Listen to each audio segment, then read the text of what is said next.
It's 7:30. Good morning. I'm Ian Crouch with Hunter News. Port Stephens Liberal MP Craig Bowman has considered running in next year's state election as an independent. Mr Bowman won the seat for the Liberals in 2007, but has spent the last 3 months sitting on the crossbenches after making admissions regarding political donations at the ICAC. He says he believes he will be cleared of any wrongdoing, but has decided not to recontest the seat in any capacity. I have no particular desire to run as an independent. The timing of the High Court appeal to ICAC and ICAC's amazing decision to hold the results of Credo and Spicer, those two inquiries, until after the High Court challenge on Canine, left me with very few options. Police are appealing for help from the public as they investigate the death of a Maitland woman. Elizabeth Small's body was found floating in the Hunter River at Lorne on Sunday. Dental records had to be used to formally identify the 61-year-old. Police say Mrs Small was last seen using an ATM outside a building society in Beaumont Street, Hamilton, last Tuesday. Lake Macquarie Police have charged 2 men over the theft of a trailer and copper wiring. Police say the box trailer was stolen from a property on Main Road at Bullaroo on Tuesday night. Sergeant Dave Rose says yesterday morning officers from the dog unit were patrolling in Wangi when they noticed black smoke coming from bushland off Wangi Road and came across 2 men aged 33 and 47 with the stolen trailer. Upon inspection of the trailer, police discovered a quantity of black copper cabling that they will allege was stolen during previous incidents.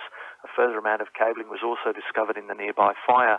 The younger man entered the vehicle while police were searching the area but was arrested a short time later and found to be in possession of methamphetamine and ecstasy. The older man was also arrested and both men were taken to Toronto Police Station.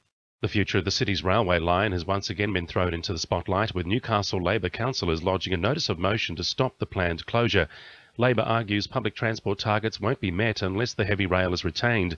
Councillor Tim Crackenthorpe says the state government needs to get in touch with what the people of Newcastle want. This government needs to stop being so arrogant. They need to listen to the people of Newcastle. We've got local, state and federal representatives who all support the retention of that rail line.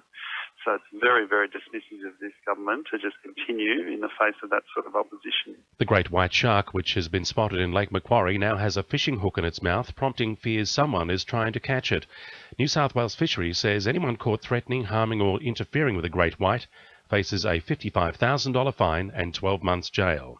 Nelson Bay motorists will notice improvements to Bagnall's Beach Road, with Port Stephens Council working to remove much of the overgrown foliage on the street's roundabouts. With the removal of foliage, the area is expected to become safer for both motorists and pedestrians ahead of the busy summer period.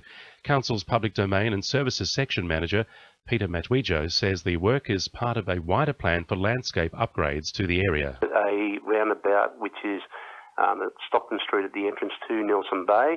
We've planted that out with nice annuals to get some colour, and what we're doing is working throughout the whole LGA, looking at all the roundabouts and making them a lot more pleasing. Now with sport, Edie Deemer. The Newcastle Jets could end months of uncertainty with a takeover by Scottish Premier League club Dundee United. The club's chairman, Stephen Thompson, has expressed an interest in investing in the A-League, and his talks with the Jets look promising. Thompson would like to see Dundee become a stepping stone for Australian players embarking on a career in Europe. Hamilton Wickham has called Toronto workers' protest against the result of their November 22nd game petty. The game coincided with the New South Wales Country Championships, meaning Toronto were missing their 2 rep players. Hamwick rep player Mark Dries withdrew from the championships but still played the Toronto game. The Newcastle District Cricket Association will make a decision Tuesday night. And Charlestown pro golfer Jake Higginbottom is setting his sights on the Europe and US.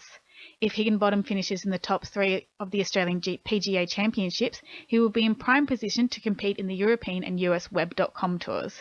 That's sport. I'm Edie Deemer. To a new RFM News Time coming up to 25 to 8.